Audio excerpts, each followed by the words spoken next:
Neck pain सहित ज्वर सहित आसोसिएटेड होता है ताले एटा किछि serious underlying cause like epidural abscess किंबा टीबी स्पॉन्डिलाइटिस रोसई घरे स्त्री लोक माने काम करूछंती किंबा पिला माने हम टेबल पाखरे बसी पाठ पढुछंती बेक को सब बेले गोटे पोजीशन में रखिबा पोस्चर चेंज न करिबा जो यूजुअली मसल स्पाजम हे की नेक पेन हिथाय।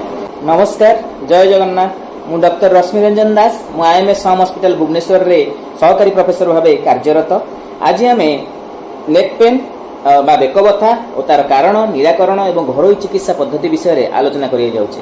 तो नेक पेन बा बेक बथा काहे कि हुए यार मुख्य कारण एला हमर पोस्चरल बा पोजिशनल हमर प्रॉब्लम। जदि हम किछि टेबल पाखरे काम करिया बसुचे किंबा रोसई घरे स्त्री लोक माने काम करूछंती किंबा पिला माने हम टेबल पाखरे बसी पाठ पढुछंती बेक को सब बेले गोटे पोजीशन में रखिबा बा पोस्चर चेंज न करिबा जो यूजुअली मसल स्पाजम हे की नेक पेन हिथाय।